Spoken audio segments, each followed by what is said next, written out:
आज हम जिस फिल्म के बारे में बात करेंगे उसका नाम है मलेशिया, जो कि एक इटालियन कॉमेडी है और इसके डायरेक्टर है साल्वातोर सम्पेरी। मलेशिया एक इटालियन वर्ड है जिसका मतलब होता है मलेशियस, यानी कि एक ऐसी फीलिंग जिसमें हम दूसरों को तकलीफ देना चाहते हो, और ये फीलिंग ही इस फिल्म का थीम है। मलेशिया अपने दौर की एक बहुत ही सक्सेसफुल और पॉपुलर इटालियन फिल्म रह चुकी है और ऐसी ही थीम की फिल्म्स काफी पॉपुलर होने लगी थी। 1970s के दौर में साल्वातोर सम्पेरी की फिल्म्स का ज्यादातर इसी तरह का नैरेटिव होता था, जहां एक एडोलेसेंट लड़का किसी ट्रॉमा से गुजरता है और एक खूबसूरत औरत की तरफ उसे अट्रैक्शन होता है।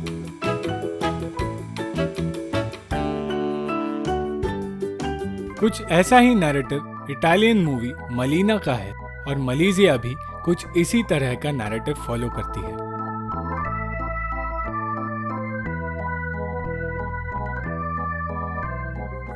इस फिल्म की काफी सराहना की गई थी और 23rd Berlin international film festival में इस फिल्म की एंट्री भी हुई थी। फिल्म की शुरुआत होती है इटली के शहर सिसिली में, जहां एक रिस्पेक्टेड और अमीर शॉपकीपर इग्नाजियो की बीवी मार्गरीटा का फ्यूनरल दिखाया जाता है। इग्नाजियो की वाइफ की मौत के बाद अब उसके ऊपर उनके 3 बेटों को संभालने की जिम्मेदारी रह जाती है। 18 साल का एंटोनियो, जो अपनी ही दुनिया में खोया रहता है, 14 साल का नीनो, जो एक चालाक लड़का है और अपने छोटे भाई यानी कि 9 साल के एंजीनो को मैनिपुलेट करता है क्योंकि वो काफी इनोसेंट है।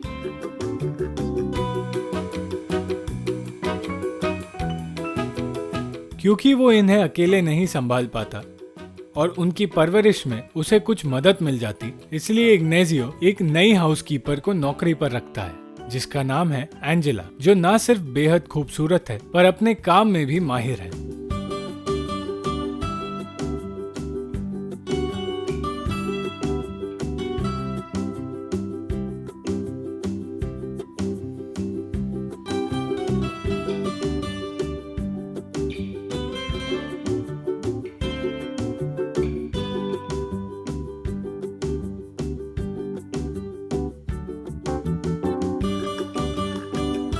एंटोनियो और नीनो, जो कि टीनेजर्स हैं, वो एंजेला से काफी अट्रैक्ट हो जाते हैं। एंटोनियो तो एंजेला के करीब आने की कोशिश भी करता है पर नाकाम हो जाता है, और नीनो की एंजेला को पाने की चाह काफी ज्यादा बढ़ जाती है। वहीं दूसरी ओर इग्नाजियो, जिनकी उम्र काफी हो चुकी है, उन्हें अब अकेला महसूस होने लगा था और इस अकेलेपन को दूर करने का रास्ता उन्हें एंजेला में दिखा। एंजेला को पहले तो वो सिर्फ एक हाउसकीपर की तरह देखते थे, पर फिर उससे अट्रैक्ट होने लगते हैं।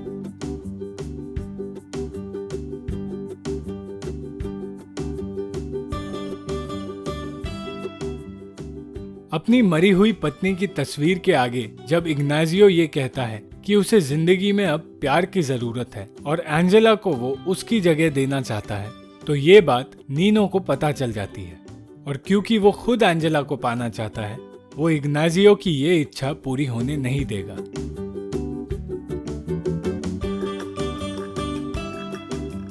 एक रात जब इग्नाजियो एंजेला के कमरे में जाता है तो नीनो घर का अलार्म बजा देता है,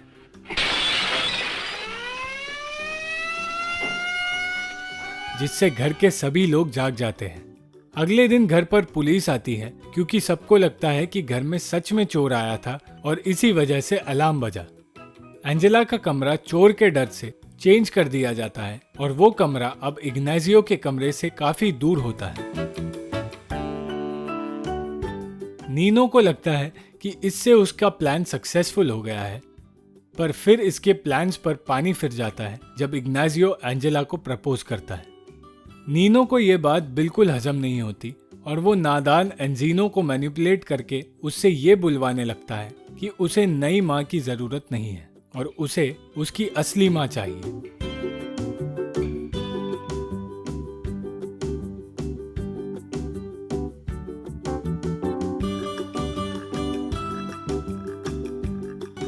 इसके बाद शादी कुछ वक्त के लिए पोस्टपोन हो जाती है। इग्नाजियो बच्चों को लेकर अपनी माँ से मिलने जाता है जो काफी बूढ़ी है। उनसे बात करते हुए वो उन्हें बताता है कि वो एंजेला से शादी करने वाला है। इग्नाजियो की माँ उसकी बात सुनकर काफी गुस्सा हो जाती है, क्योंकि वो समझ नहीं पा रही थी कि वो एक हाउसकीपर से शादी करने का फैसला कैसे ले सकता है।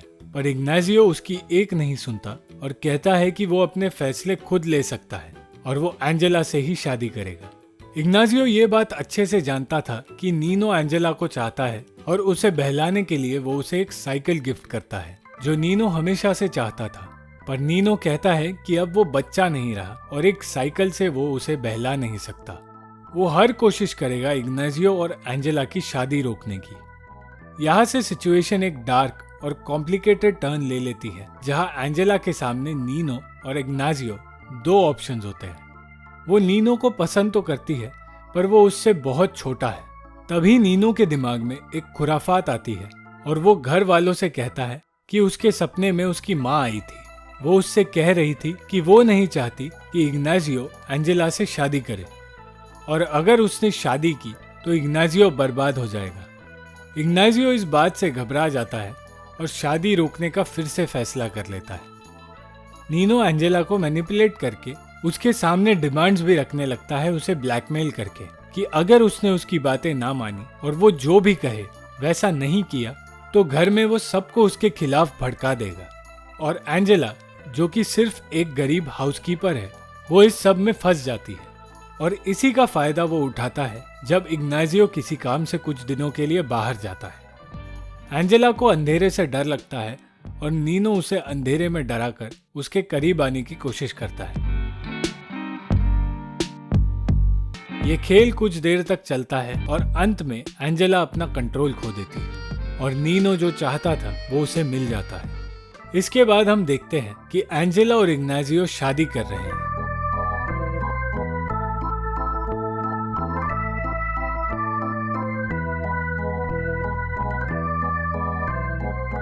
और शादी के बाद इग्नाजियो एंजेला से कहता है कि वो बच्चों को अपने बच्चों की तरह ग्रीट करे और किस करे। वो एंटोनियो और एंजीनो को तो ग्रीट कर लेती है, पर जब नीनो की बारी आती है तब वो ऑकवर्ड हो जाती है और इसी ऑकवर्ड सिचुएशन पर यह फिल्म खत्म होती है। इस फिल्म का नैरेटिव डार्क और ह्यूमरस है, जहां एक डिस्टर्बिंग पर फनी कहानी के साथ इटली के मर्दों पर एक तर्क किया गया है। इटली के आदमी और इनफैक्ट लड़के किसी भी खूबसूरत औरत को कैसी नजर से देखते हैं, ये कहानी हमें ये दिखाती है। सिसिली में रहने वाले मिडिल क्लास लोगों की जिंदगी कैसी होती है, ये सिचुएशनल कॉमेडी में दिखाया गया है। जैसे कि पहले ही सीन में फ्यूनरल के वक्त गेस्ट्स का बिहेवियर या उनकी बातें या उनकी हरकतें, ये सारा सिचुएशन एक फनी तरीके से दिखाया जाता है, जहां मार्गरिटा की बॉडी जलते जलते रह जाती है।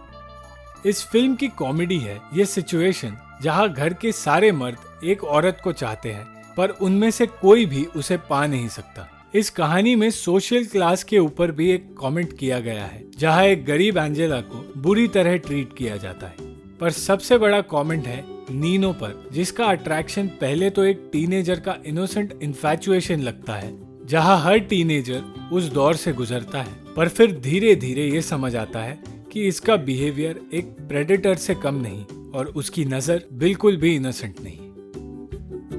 Thank you for watching the video. अगर आपको ये वीडियो पसंद आई तो लाइक, शेयर और कमेंट ज़रूर करना और चैनल को सब्सक्राइब करना मत भूलना।